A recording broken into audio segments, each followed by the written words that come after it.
of tension between the USA and the USSR and their respective allies lasting from 1945 to 1990. The Cold War was waged on political, economic, and propaganda fronts and had only limited recourse to weapons. Although the US and Soviet Union were allies during World War II, there were many tensions early on, and once the common threat of Germany and Japan were removed, it was only a matter of time for the shaky relationship to fall apart. Why did the USA-USSR alliance begin to break down in 1945? And in what way was the conflict inevitable? Controversial actions from the USA can also justify why America was culpable, if not more, for the Cold War than the USSR. America appeared as the only country in the world that made significant benefits from World War II. This shift in world power meant that the USA held strong views about what the post-war world should consist of.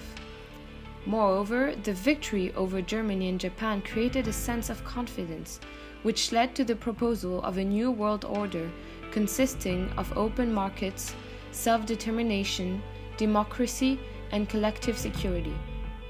Many have argued that this is indeed this capitalist ideology that acted as the foundations for containment, as well as the causation of the Korean War and Vietnam War during this Cold War era.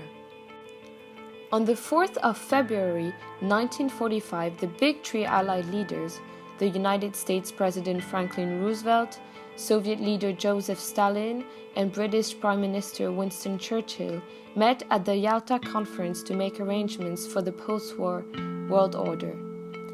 Their contradictory agreements include a declaration to respect democracy throughout Europe, plans to divide Germany into separate zones of occupation, and also the recognition of a de facto Soviet sphere of influence in Eastern Europe.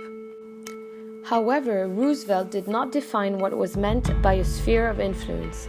Stalin saw it as total control over the East, but the USA only wanted Russia to have an influence. This misinterpretation of Roosevelt's words were a major cause of the Cold War. By allowing Russia to move borders into Poland, Roosevelt showed a complete lack of trust in Stalin.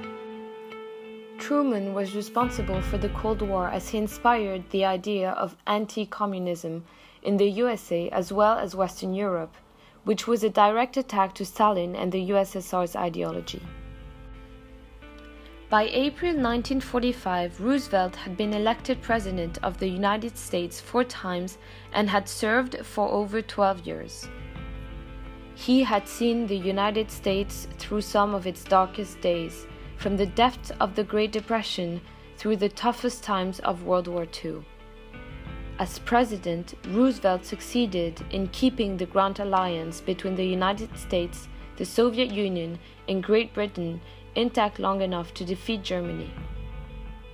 When he died on April 12, 1945, he was replaced by Truman, who was strongly anti-communist, and as the war came to an end, the relationship between America and Russia fell apart. The foreign policies of the USA under Truman were a major cause of the Cold War. Truman was determined to confront communism. He supported a much tougher policy towards the Soviets, and he began to press Russians on a number of issues. By 1947, relations between the two former allies had nearly reached the breaking point, and the Cold War was at full swing. On the 2nd of March 1947, President Truman spoke to Congress.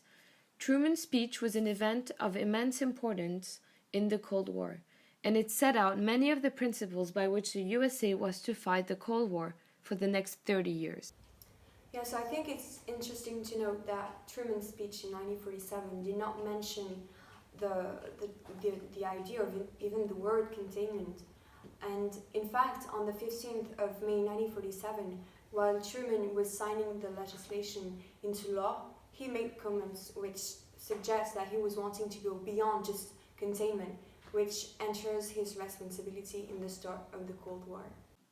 In America, Truman's presentation of the global threat of communism triggered an anti-communist hysteria, which ended in the Red Scare of the 1950s.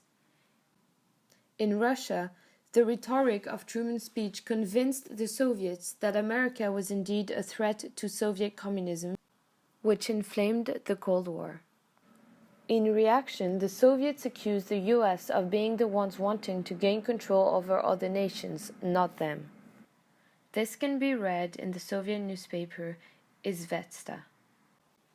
In America, many of the Republicans saw the Truman Doctrine as a blank check, meaning that it gave the Soviets an unlimited freedom of action, which would lead to war with Russia.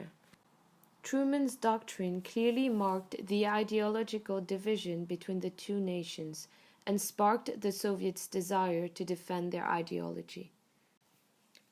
Another consequence of the Truman Doctrine was that by sending military aid to potential allies, it reinforced the idea of collective security, building up a network of allies and friendly states to which the US gave military aid free of charge.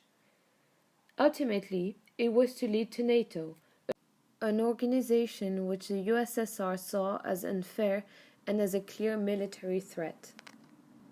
Lastly, the Truman Doctrine led directly to the Marshall Plan, the plan to contain communism by helping the economies of Europe to get going again.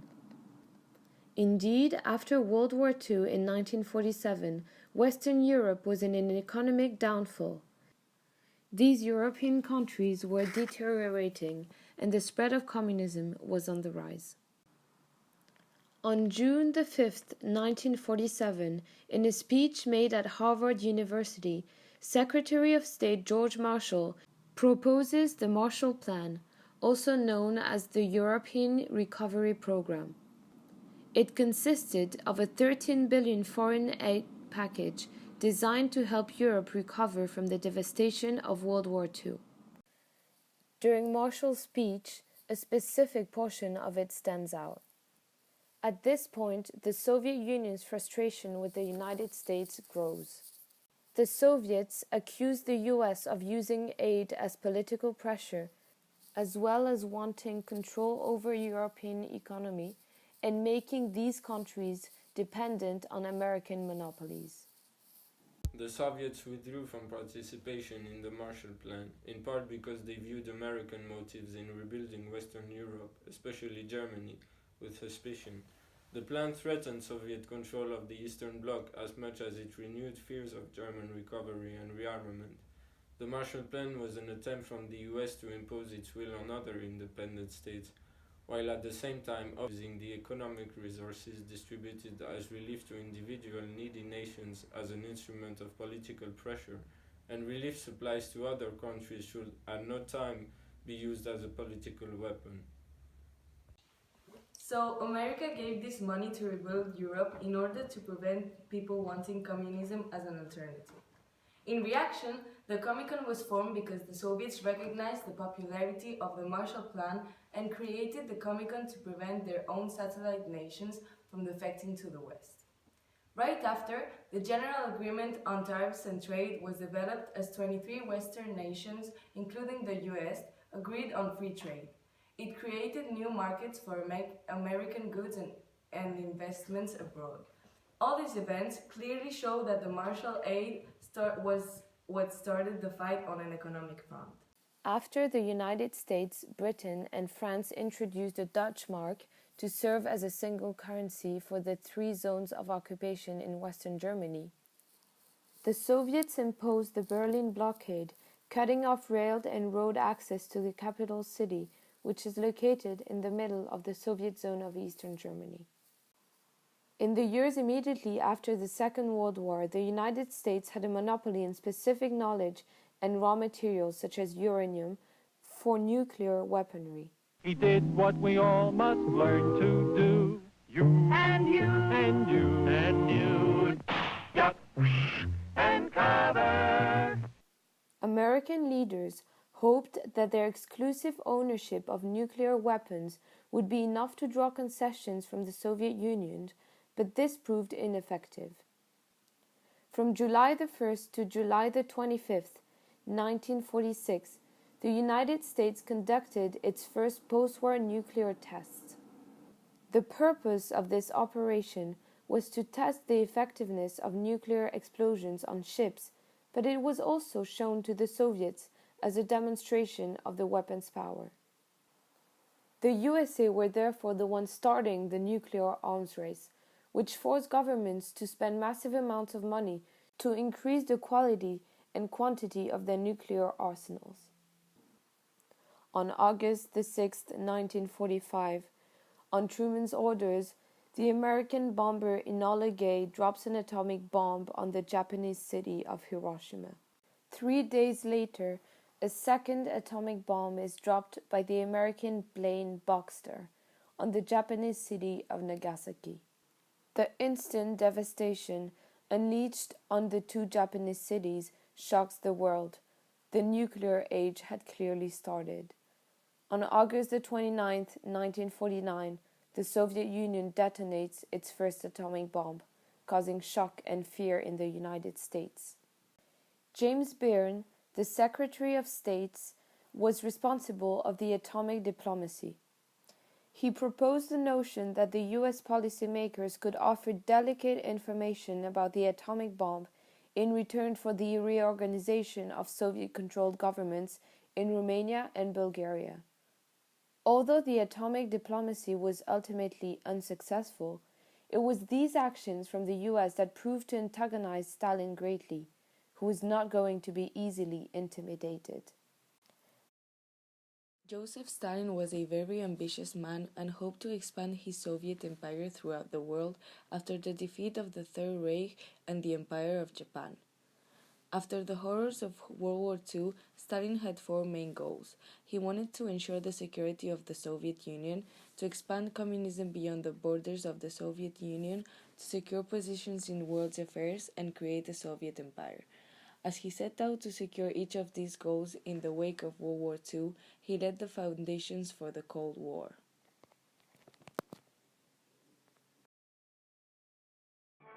Here, 6,000 miles from Washington, 2,700 miles from London, and 1,500 miles from Moscow, the President and Prime Minister meet their great ally in the war against Nazi Germany, Marshal Joseph Stalin, Premier of Soviet Russia. As early as 1943, the Allied leaders, American President Franklin D. Roosevelt, British Prime Minister Winston Churchill, and Soviet Premier Joseph Stalin participated in the Tehran Conference in late 1943 to discuss about the Germany-Poland border issues. Stalin was trying to convince USSR's allies to open up a second front in Europe, which was not agreed by them as they reasoned heavy casualties might be the aftermath of landing troops there. It is also highly likely that a result of such disagreement made Stalin get highly suspicious of Winston Churchill and Franklin D. Roosevelt, and was suspecting them of signing a peace treaty with Adolf Hitler. Furthermore, the foreign policies adopted by mainly capitalist countries since the October Revolution appeared as some form of threat to the existence of communism in the Soviet Union. The memoirs of those who were present there revealed that Stalin's dominance was very vivid there.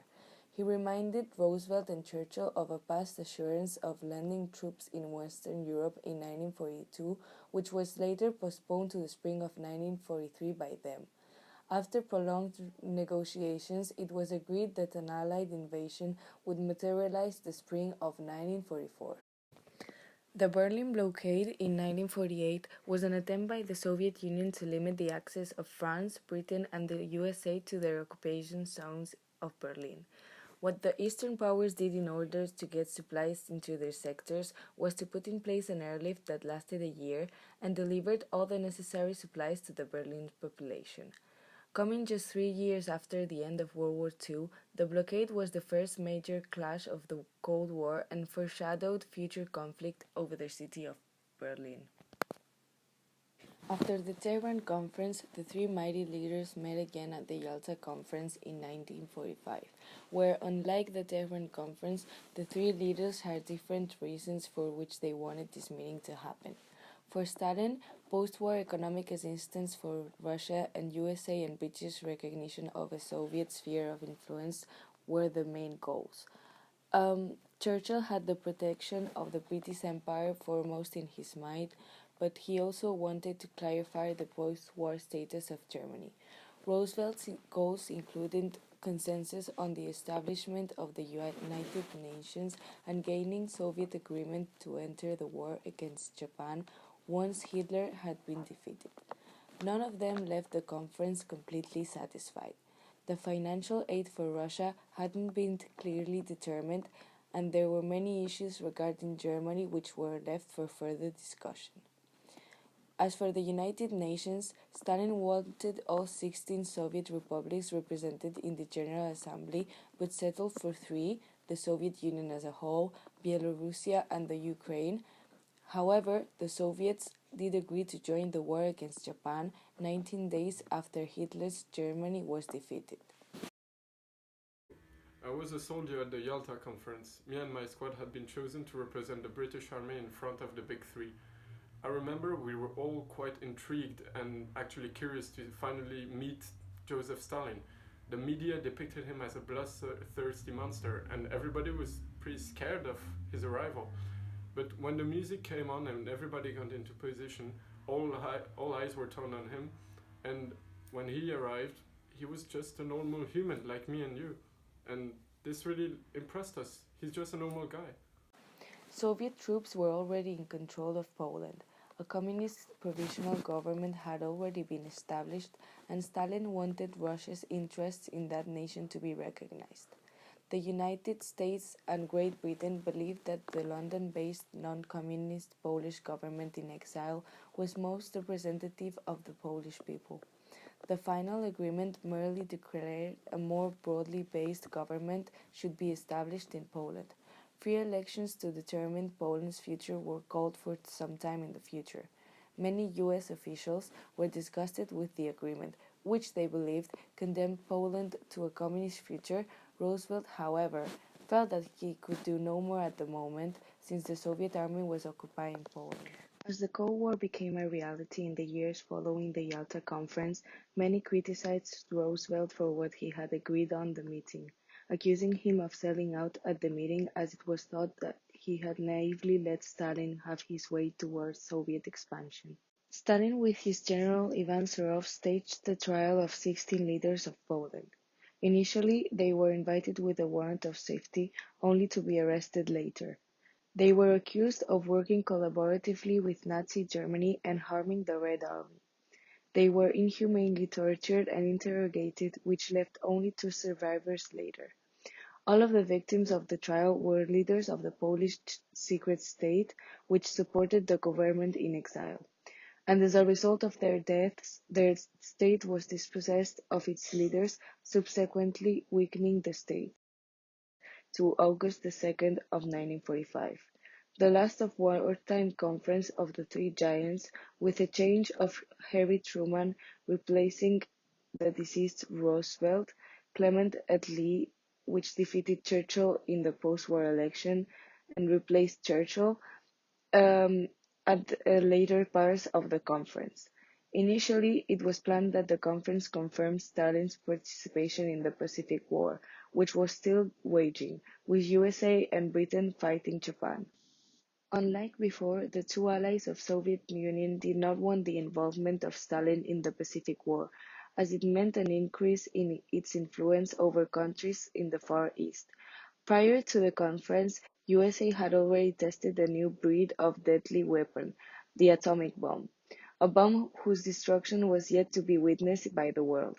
In August 1945, 1 week after the conference had ended, the dropping of this very bomb took place in Hiroshima and Nagasaki by USA, which left Japan with no other option but to surrender in the 2nd of October. The atomic bomb holds further significance, as it changed Stalin's attitude towards the Allies. The fact whether Stalin was aware of the bomb dropping is still argued. The incident also initiated the nuclear arms race, as he saw the dropping of the bomb more focused on the Russians than the real target, which was Japan. The event also forced Stalin to highly prioritize the atomic project. Meetings with the heads of the uranium program were arranged. After 1945, the Soviet Union took much of Eastern Europe. Disagreement exists in historians on whether Russia's motive for control in that nation was for defensive purpose or a future plan of taking over the whole of Europe. War was called only in the US, and the USSR never fought each other in a direct military confrontation. They never used their stockpiles of nukes. But both superpowers absolutely threatened annihilation with their stockpiles of nukes. Instead of your usual battles, these two bozo countries participated in proxy wars by supporting allied nations in numerous hot wars like Korea, Vietnam, and Angola, and playing lots of head games. They boycotted each other's Olympic Games, challenged each other to an arms race and a space race, and the Cold War defined both countries' foreign policies through the second half of the 20th century. Both Americans and Soviets competed for allies to maintain and widen their respective spheres of influence around the world, and each side viewed the Cold War as a battle between civilizations. In the worldwide clash between American capitalism and Soviet communism, only one could prevail, or so they seemed to think. For more than 40 years, the Soviet-American conflict hung heavy over global affairs, shaping the world with massive military buildups, a never-ending nuclear arms race, intensive espionage, and fierce technological competition as each side tried to gain the upper hand in preparation for the thermonuclear hot war all humans feared would someday come. With no way to control the building up of tensions between the US and USSR, the Cold War was inevitable. The Cold War was not something that was desired by either country, which confirms that the Cold War was inevitable. Although both sides weren't looking for this conflict, it occurred anyway in the wake of the eruption that occurred as tensions became too much to handle, which is the definition of inevitability. Unable to be avoided, evaded, or escaped. There had always been an underlying tension between the two countries, because they disagreed on so many aspects of running a country. After all, the United States was made up of communist-fearing capitalists, while the Soviet Union was strongly communist and seeking ways to spread communism throughout Europe, starting with Poland. Also, not only was the Soviet Union a communist country, but also a totalitarian country, meaning that all of the power in the country was held in the hands of the ruler of the country. This was the complete opposite of the ideals held by the United States, which was a democracy that feared too much government power and advocated forcefully for the rights of its people. These ideological differences were nearly impossible for the two countries to overcome. During World War II, most conflicts rose and some even became ignored. The United States and the Soviet Union had to disregard their differences, though only temporarily, in order to defeat their common enemy. This was about the only thing they had in common during the war. But since they were both allies, they had to team up to defeat a mutual enemy throughout World War II. The US and the USSR strategized and made sure their biggest enemy, Hitler, was out of the way. After World War II, the United States and the Soviet Union were the only two powers to come out of the war able to keep production going and without suffering significant harm. They were the only two countries that still had military and manufacturing capabilities, and therefore created more mistrust. The two countries also conflicted over issues of what to do with Germany. The Soviet Union wanted Germany to remain a weak power, while the United States wanted to militarize and industrialize Germany once again. Eventually, these conflicts and tensions became too much to ignore, and therefore the Cold War began with both countries watching one another's every move, ready to pull the trigger and drop a bomb if necessary. All in all, the Cold War was inevitable because the tensions and conflicts between the United States and the Soviet Union became out of control, with the only solution being war.